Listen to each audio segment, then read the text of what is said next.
മികച്ച നടിയായി റാണി മുഖർജി തെരഞ്ഞെടുക്കപ്പെടുന്നു. മിസസ് ചാറ്റർജി വേഴ്സസ് നോർവേ നമ്മൾ സൂചിപ്പിച്ചതുപോലെ തന്നെ റാണി മുഖർജി ബഹുദൂരം മുന്നിലായിരുന്നു. മികച്ച നടിക്കുള്ള പുരസ്കാരത്തിനായി റാണി മുഖർജി അങ്ങനെ തന്റെ കരിയറിലെ ആദ്യത്തെ ദേശീയ പുരസ്കാരം നേടുകയാണ്. മികച്ച നടിയായി തെരഞ്ഞെടുക്കപ്പെടുന്നു റാണി മുഖർജി. മികച്ച നടൻ ഷെയറിംഗ് ആവുകയാണ്. ഷാറൂഖ് ഖാൻ മികച്ച നടനാകുന്നു ജവാൻ എന്ന ചിത്രത്തിലൂടെ. അതോടൊപ്പം 12th ഫെയിലിൽ വിക്രാന്ത് മാസിയും തെരഞ്ഞെടുക്കപ്പെടുന്നു മികച്ച നടനായി. വിക്രാന്ത് മാസി മികച്ച നടനാകുമെന്ന് കരുതിയിരുന്നു, പക്ഷേ ഷാറൂഖ് ഖാൻ ജവാനിലൂടെ മികച്ച നടനാകുമെന്ന് ഒരു തരത്തിലും കരുതിയിരുന്നതല്ല. അതൊരു സർപ്രൈസ് ആകുന്നു എന്നുള്ളത് തന്നെ പറയേണ്ടി വരും. വിക്രാന്ത് മാസി ഷെയർ ചെയ്യുകയാണ് അവാർഡ്. പ്രധാനമായും 12th ഫെയിൽ എന്ന സിനിമയ്ക്ക് വിക്രാന്ത് മാസിക്ക് മികച്ച നടൻ എന്ന പുരസ്കാരം നേടുമെന്നുള്ളത് ആദ്യം മുതൽ തന്നെ, പ്രത്യേകിച്ച് ഈ പുരസ്കാരം പ്രഖ്യാപിക്കുന്നതിന് മുൻപ് തന്നെ വിക്രാന്ത് മാസിക്ക് എല്ലാ വിധത്തിലും വിക്രാന്ത് മാസി തന്നെ നേടുമെന്നുള്ളതും പറഞ്ഞിരുന്നു. പക്ഷേ കൂടെ ഷാറൂഖ് ഖാനും ഉണ്ട്. മികച്ച നടനായി ഷാറൂഖ് ഖാനും തെരഞ്ഞെടുക്കപ്പെടുന്നു എന്നുള്ളത് തന്നെയാണ്. ജവാൻ എന്ന ചിത്രത്തിലൂടെ ഷാറൂഖ് ഖാനും മികച്ച നടനാകുന്നു. അതോടൊപ്പം മികച്ച ഡയറക്ഷൻസ് സുദീപ്തോ സെൻ നേടിയെടുക്കുന്നത് കേരള സ്റ്റോറി എന്ന സിനിമയിലൂടെ. സുദീപ്തോ സെൻ ആണ് മികച്ച ഡയറക്ടർ ആകുന്നത്. അങ്ങേയറ്റം വിമർശനങ്ങളേറ്റ കേരള സ്റ്റോറി എന്ന സിനിമ മികച്ച ഡയറക്ഷൻ വിഭാഗത്തിൽ അവാർഡ് ലഭിക്കുന്നു. സുദീപ്തോ സെൻ മികച്ച ചിത്രമായിട്ട് ഹനുമാൻ തെരഞ്ഞെടുക്കപ്പെടുന്നു. അങ്ങനെ പ്രധാനമായും മികച്ച നടിയായി റാണി മുഖർജി വരുന്നു. മിസസ് ചാറ്റർജി വേഴ്സസ് നോർവേ മികച്ച നടനായി രണ്ടുപേർ ഷെയർ ചെയ്യുന്നു. ഷാറൂഖ് ഖാനും വിക്രാന്ത് മാസിയും. ജവാൻ എന്ന ചിത്രത്തിലൂടെ ഷാറൂഖ് ഖാനും വിക്രാന്ത് മാസി 12th ഫെയിലിലും. മികച്ച ഡയറക്ടറായി സുദീപ്തോ സെൻ കേരള സ്റ്റോറി എന്ന സിനിമയിലൂടെ വരുന്നു. മികച്ച ചിത്രമായി ഹനുമാനും തെരഞ്ഞെടുക്കപ്പെടുന്നു എന്നുള്ളതാണ് ഏറ്റവും പ്രധാനപ്പെട്ട അവാർഡുകളിൽ സൂചിപ്പിക്കാനുള്ളത് അഭിലാഷ്. അതോടൊപ്പം തന്നെ മലയാളികൾക്ക് നേട്ടമായി മാറുന്നത് മികച്ച സഹനടനും മികച്ച സഹനടിയും തന്നെയാണ്.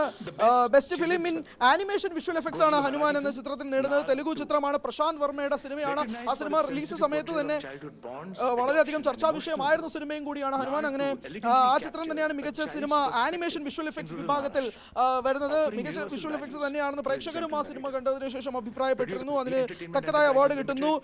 നാൾ 2 എന്ന ചിത്രം മികച്ച കുട്ടികളുടെ ചിത്രമായിട്ട് നാൾ 2 തെരഞ്ഞെടുക്കപ്പെടുന്നു. സുധാകർ റെഡ്ഡി യാക്കന്തി സിനിമ സംവിധാനം ചെയ്യുന്നു. സി എന്റർടൈൻമെന്റ്സ് ആണ് ചിത്രം നിർമ്മിക്കുന്നത്. നാൾ 2 മറാത്തി ചിത്രമാണ്. ചിത്രമാണ് മികച്ച കുട്ടികളുടെ ചിത്രമായിട്ട് തിരഞ്ഞെടുക്കപ്പെടുന്നത്. അങ്ങനെ മലയാളികൾക്കും ഇത്തവണ പുരസ്കാര തിളക്കമായി മാറുന്നു. അതിൽ സൂചിപ്പിക്കേണ്ടത് 4 പേരുകൾ തന്നെയാണ് നിലവിലും എടുത്തു പറയേണ്ടത്. അഭിലാഷ്, മോഹൻദാസ്, മിഥുൻ മുരളി, ഉർവശി, വിജയരാഘവൻ, ഈ 4 പേരുകൾ മലയാളി പുരസ്കാര തിളക്കം ദേശീയ പുരസ്കാരത്തിലേക്ക് വരുന്നു. ഉർവശിക്ക് വീണ്ടും നാഷണൽ അവാർഡ് കിട്ടുന്നു. Best feature film promoting national social and environment values Sam Bahadur എന്ന ചിത്രം നേടിയെടുക്കുകയാണ്. ഹിന്ദി ചിത്രമാണ്. സാം ബഹാദൂറിന് വീണ്ടും ഒരു അവാർഡ് കിട്ടുന്നു. മികച്ച feature film award Sam Bahadur. പ്രത്യേകിച്ച് നാഷണൽ സോഷ്യൽ ആൻഡ് എൻവയോൺമെന്റൽ വാല്യൂസ് എന്ന സിനിമയ്ക്ക് ഈ പ്രൊമോട്ട് ചെയ്യുന്ന സിനിമ ബെസ്റ്റ് ഫീച്ചർ ഫിലിമായിട്ട് സാം ബഹാദൂർ നേടിയെടുക്കുന്നു. മേഘ്ന ഗുൽസർ ആണ് ചിത്രം സംവിധാനം ചെയ്തത്. യൂണിലേസർ വെഞ്ചേഴ്സ് പ്രൈവറ്റ് ലിമിറ്റഡ് ആണ് ചിത്രം നിർമ്മിച്ചിരിക്കുന്നത്. ഇത് തന്നെയാണ് ഏറ്റവും ഒടുവിൽ നമുക്ക് കിട്ടുന്നത്. മികച്ച പോപ്പുലർ ചിത്രമായി റോക്കി ഓർ റാണി കി പ്രേം കഹാനി എന്ന സിനിമ വരുന്നു. കാരണം അത് തന്നെയായിരുന്നു ഏറ്റവും പോപ്പുലർ സിനിമ എന്ന് തന്നെ പറയേണ്ടി വരും. 2023 അത്രമേൽ ആ സിനിമ സംസാരിക്കപ്പെട്ടിരുന്നു. ബോക്സ് ഓഫീസിലും വലിയ തിളക്കമായിരുന്നു ചിത്രം. പോപ്പുലർ ചിത്രമായിട്ട് തിരഞ്ഞെടുക്കപ്പെടാനുള്ള ഏറ്റവും യോഗ്യത റോക്കി ഓർ റാണി കി പ്രേം കഹാനിക്ക് തന്നെയാണെന്ന് പറയേണ്ടി വരും. അവാർഡിന്റെ ഓട്ടത്തിൽ പ്രത്യേകിച്ച് മുന്നിൽ നിന്ന സിനിമയും കൂടിയാണ് Rocky or Rani Ki Prem Kahani.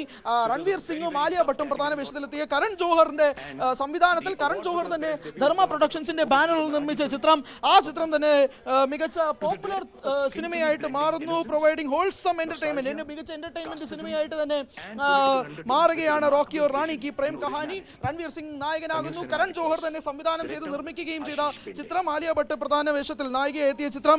Best debut film four director Atma pamphlet എന്ന മറാത്തി ചിത്രം നേടിയെടുക്കുന്നു. ആശിഷ് ബെന്ദെ സിനിമ സംവിധാനം ചെയ്യുന്നു.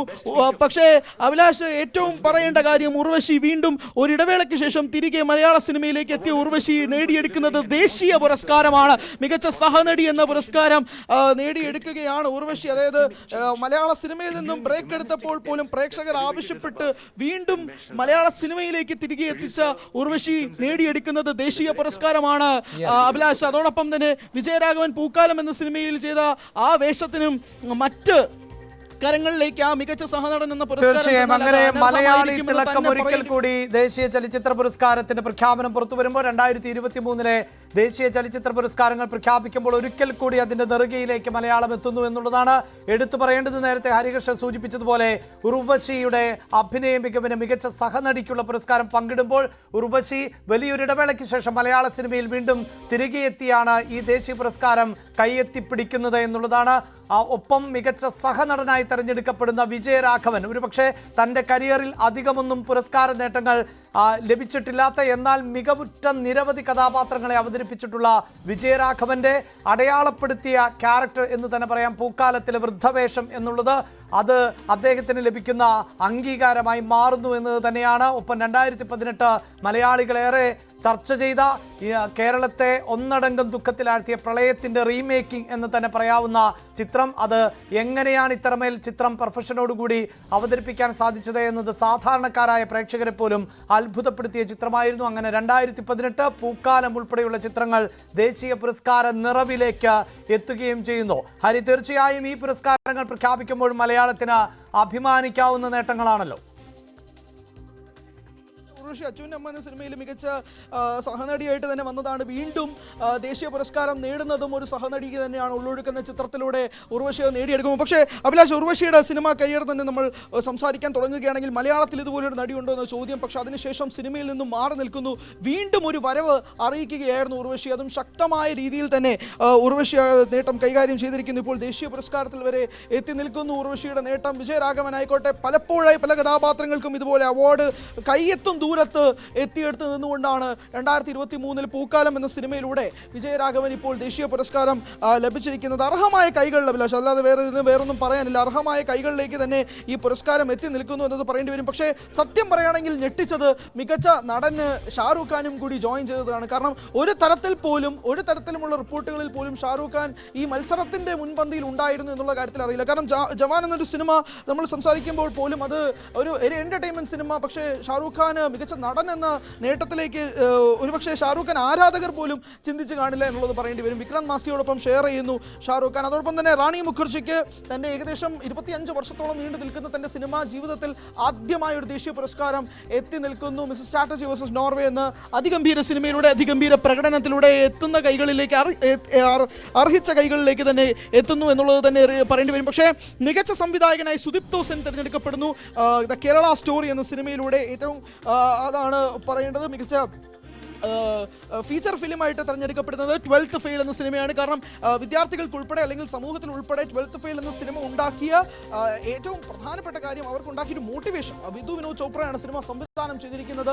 ആ സിനിമ റിലീസായതിനു ശേഷം ഇന്ത്യ ഒട്ടാകെ ആ സിനിമ ഉണ്ടാക്കിയെടുത്ത തരംഗം അത് തന്നെ മികച്ച ചിത്രമായിട്ട് മാറ്റപ്പെടുകയും ചെയ്യുന്നു. അതിനും യാതൊരുവിധ സോഷ്യൽ മീഡിയയിലോ അല്ലെങ്കിൽ ആളുകൾക്കിടയിലോ മറ്റൊരു പേരുണ്ടാകില്ല എന്നുള്ളത് തന്നെയാണ്. പക്ഷേ മലയാളി നേട്ടങ്ങൾ, അഭിലാഷ്, അത് തന്നെയാണ് പറയേണ്ടി വരുന്നത്. എം ആർ രാധാകൃഷ്ണൻ മികച്ച റീ റെക്കോർഡ്സ് എന്ന പ്രത്യേക പരാമർശം ആനിമൽ എന്ന ഹിന്ദി ചിത്രത്തിലൂടെ നേടിയെടുക്കുന്നു. മികച്ച പ്രൊഡക്ഷൻ ഡിസൈനറായി മോഹൻദാസ് തിരഞ്ഞെടുക്കപ്പെടുന്നു. 2018 എന്ന സിനിമയിലൂടെ ആദ്യം സൂചിപ്പിച്ചതുപോലെ തന്നെ ആ സിനിമ എങ്ങനെയാണ് സംഭവിച്ചത്, കാരണം ആ സിനിമയുടെ അനൗൺസ്മെന്റ് മുതൽ തന്നെ ഇതെങ്ങനെയാണ് നിങ്ങളൊരു പ്രളയം സൃഷ്ടിക്കാൻ പോകുന്നത്, അങ്ങേയറ്റം കേരള മനസാക്ഷി അവരുടെ മുന്നിൽ കണ്ട ജീവിതം നിങ്ങൾ തിരശ്ശീലയിലേക്ക് കൊണ്ടുവരുമ്പോൾ അതിനോട് നീതി പുലർത്തിയില്ലെങ്കിൽ സിനിമ തന്നെ പരാജയമാകുമെന്നുള്ള വലിയ വെല്ലുവിളിയിൽ നിന്നാണ് ആ സിനിമ വരുന്നത്.